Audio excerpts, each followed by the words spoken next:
Ever asked yourself, what does Jesus really say about lust? Well, you're not alone. This question has sparked countless discussions, debates, and interpretations over the centuries, and it's time we delve into it. In this video, we're going to take a close look at Matthew 5:27-28, breaking it down verse by verse. The aim here is not to preach, but to explore, to understand. We'll peel back the layers of these potent words, looking at their context, their meaning, and the wisdom they hold for us today.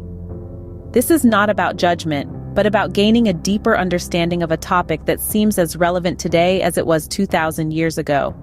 And who knows, we might just find some insights that resonate with our own experiences and challenges. So, are you ready? Dive into the Bible with us as we explore this profound question. To fully grasp Jesus' words about lust, we must first comprehend the context in which they were spoken.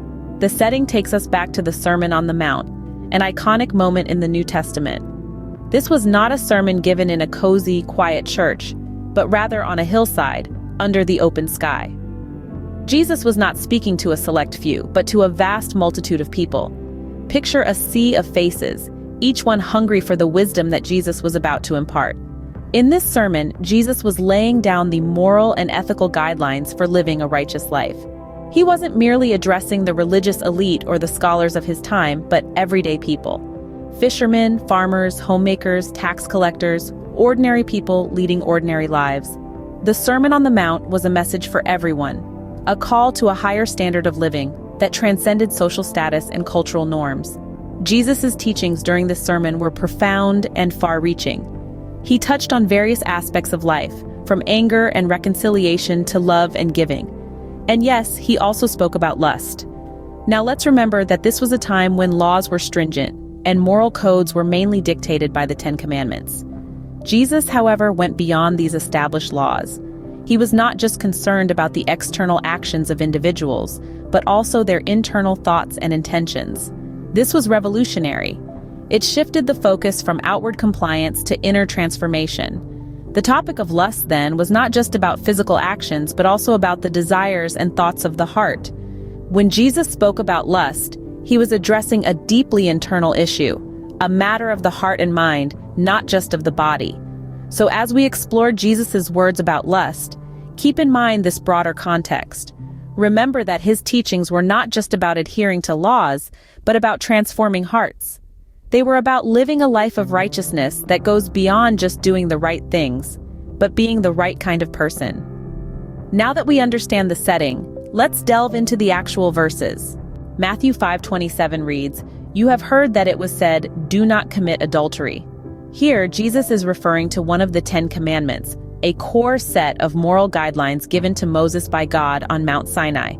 This commandment, number 7, is clear and unambiguous. It prohibits sexual relations with someone else's spouse. In the context of Jesus' era, adultery was viewed not only as a grave sin, but also as a serious social transgression. It was often punished severely, sometimes even by death. This is because, in those times, marriages were not just matters of the heart, but often strategic alliances and business transactions. Adultery, therefore, disrupted the social and economic fabric of the society. But Jesus doesn't stop at the literal interpretation of this commandment. In his sermon, he dives deeper, challenging the accepted norms and expanding the understanding of this law. Jesus, however, takes this commandment a step further in the next verse. Matthew 5:28 states, "But I tell you that anyone who looks at a woman lustfully has already committed adultery with her in his heart." Let's take a moment to unpack the profound meaning and implications of this statement. In its historical context, this statement was nothing short of radical. Adultery, as defined by the laws and customs of the time, was a physical act, a breach of marital fidelity.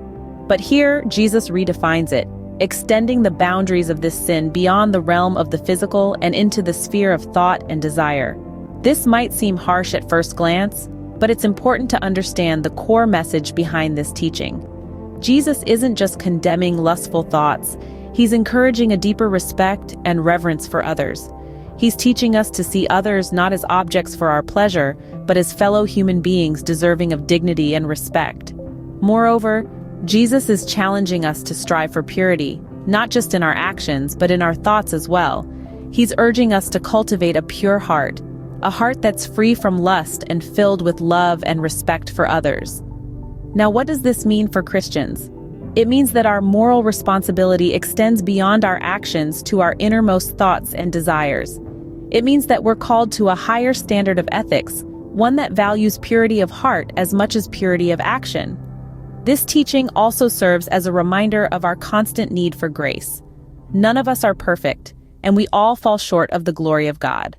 But through Jesus, we have the promise of forgiveness and the opportunity for transformation. We're encouraged to seek God's grace, to strive for purity of heart, and to treat others with the dignity and respect they deserve. So what have we learned from these verses about Jesus' teachings on lust? We've learned that Jesus calls us to a higher moral standard, one that values the purity of our thoughts as much as our actions. And we've learned that through grace, we have the opportunity for transformation and the power to live out this teaching in our daily lives. In our journey through Matthew 5:27-28, we've unearthed some profound truths. We've dived deep into the context of these verses, unmasking the rich tapestry of meaning they hold. We've explored how Jesus extended the sin of adultery beyond the act itself to encompass even lustful thoughts, thereby challenging us to a higher standard of purity and integrity. We've also discussed the implications for us as Christians. This understanding is not meant to burden us, but rather to enlighten us, to help us see the depth of our need for grace and the transformative power of the Holy Spirit in our lives. It's a call to be vigilant about our thoughts, to strive for purity in our hearts, and to walk in the light of Christ's teachings. As we go about our daily lives, let's contemplate on these truths. How might this understanding impact our attitudes, our relationships, our choices? Remember, the wisdom of Jesus' teachings challenges us to look beyond our actions to the thoughts and desires of our hearts.